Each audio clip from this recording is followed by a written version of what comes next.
बिगड़े स्वामी प्रसाद मौर्य के बोल। 2024 में लालू अखिलेश की डूबेगी नाव।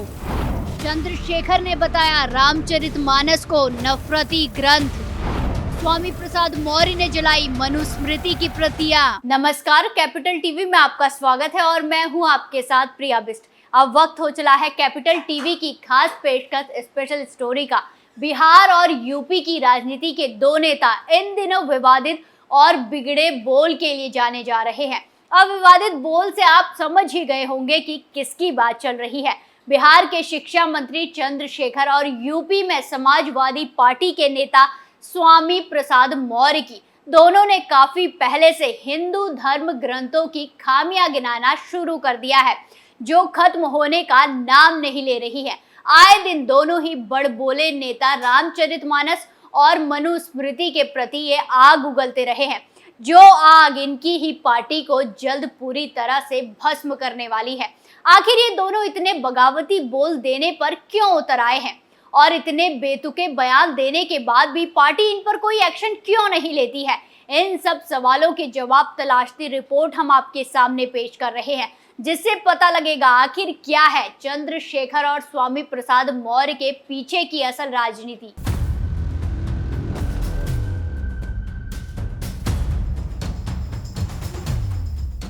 लोकसभा चुनाव नजदीक आते आते नेताओं के बोल भी बिगड़ने लगे हैं। राजनीति से जुड़े लोगों की धर्म से जुड़ी टिप्पणियां देखने को मिल रही है।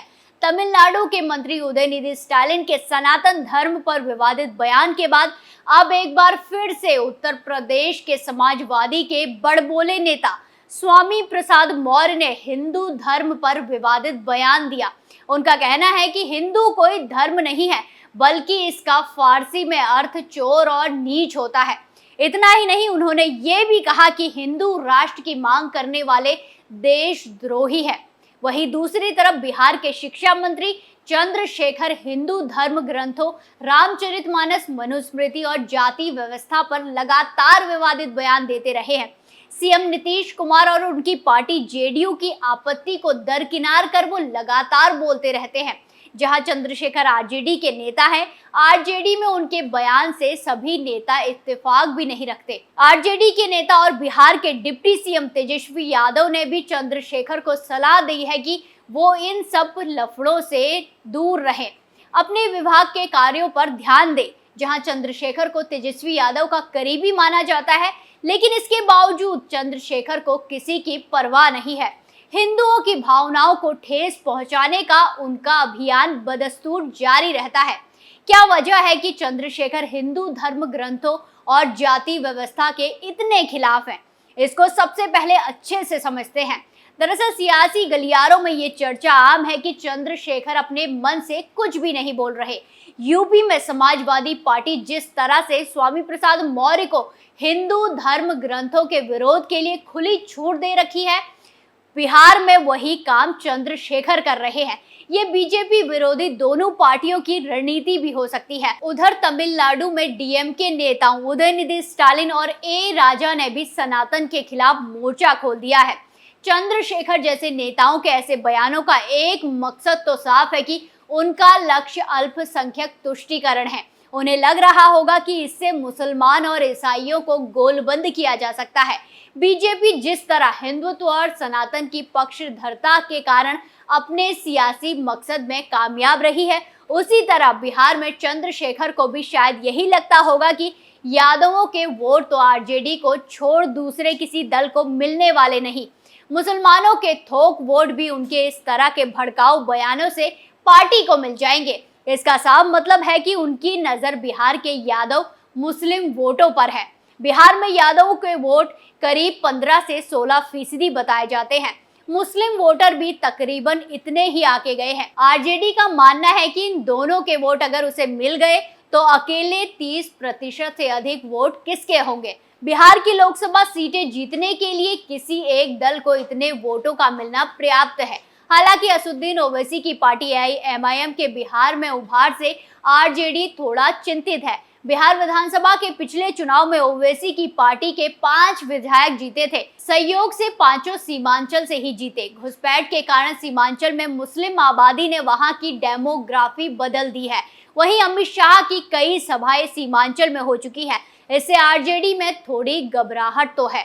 उपचुनाव में गोपालगंज सीट आरजेडी इसीलिए नहीं जीत पाया क्योंकि जीत हार के अंतर से अधिक वोट तो एआईएमआईएम के कैंडिडेट ने झटक लिए थे। लालू के सत्ता में आने के बाद बिहार में मुस्लिम वोटरों का झुकाव आरजेडी की ओर हो गया था। बाद में बीजेपी के सहयोग के साथ वो बावजूद नीतीश कुमार ने मुस्लिम वोटरों को अपने पाले में कर लिया। लालू परिवार से मुस्लिम वोटर झटक गए। बिहार में महागठबंधन की सरकार बनने के बाद लालू की पार्टी आरजेडी का मुस्लिम यादव प्रेम एक बार फिर उफान पर आया।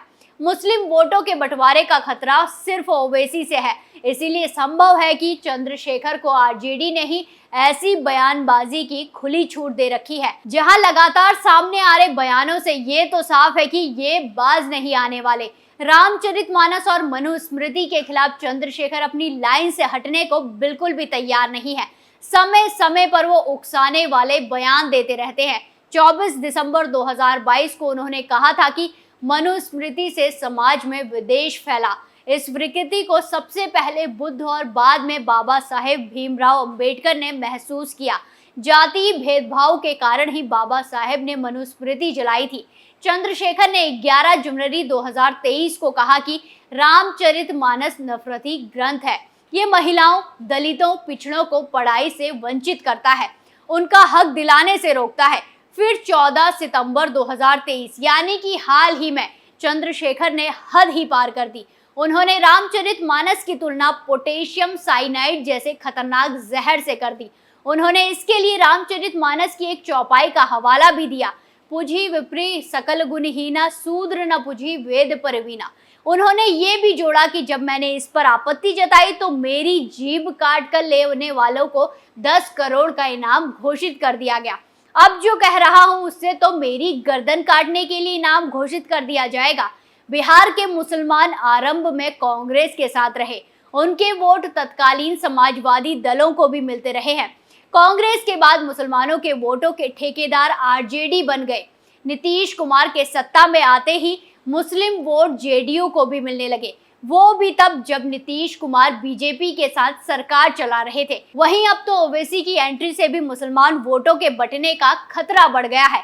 इस खतरे के संकेत भी मिलने लगे। आरजेडी कहीं 2014 और 2019 के लोकसभा चुनाव की तरह रेस में पिछड़ ना जाए, इसीलिए ही चंद्रशेखर को पार्टी ने ऐसी बयानबाजी के लिए नई तरकीब के साथ सामने कर दिया है। चंद्रशेखर हिंदू धर्म ग्रंथ के खिलाफ बोलकर मुस्लिम तबके को खुश करने में लगे हैं ताकि ओवैसी की दाल न गले। बीजेपी दलित, पिछड़ों या जातिवाद पर आघात कर चंद्रशेखर ये भी सोच रहे होंगे कि बीजेपी के हिंदू वोटों के ध्रुवीकरण की चाल को कैसे विफल किया जा सके। वहीं दूसरी तरफ ये भी अजीब बात है कि जिस राम रामायण और देवी देवताओं पर चंद्रशेखर और स्वामी प्रसाद मौर्य को आपत्ति है, उनके दलों के प्रमुख मंदिरों में जाते हैं। लालू प्रसाद यादव खुद मंदिर मंदिर जाते हैं। समाजवादी पार्टी के प्रमुख अखिलेश यादव ने अपनी पार्टी मीटिंग मथुरा में की, बाके बिहारी के दर्शन किए। इन्हीं विरोधाभासों को देखते हुए लगता है कि आरजेडी और सपा ने रणनीति के तहत अपने अपने दलों में हिंदू धर्म ग्रंथों के खिलाफ हल्ला बोल के लिए कुछ नेताओं को आगे लगा दिया है।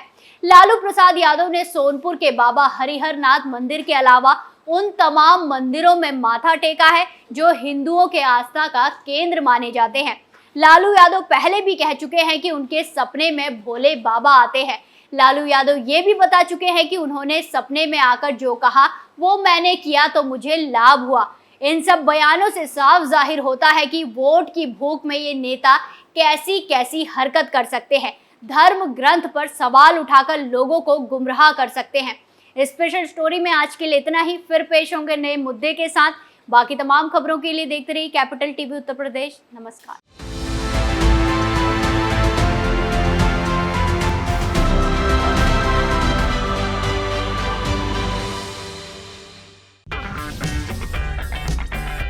अगर आपको हमारा वीडियो पसंद आया हो तो इसे लाइक करें, हमारे चैनल को सब्सक्राइब करें और हाँ, बेल आइकन दबाना ना भूलें ताकि आप तक हमारे वीडियो की नोटिफिकेशन पहुंचती रहे। आप अपना सुझाव हमें कमेंट बॉक्स में दे सकते हैं। हमारे साथ जुड़ने के लिए शुक्रिया।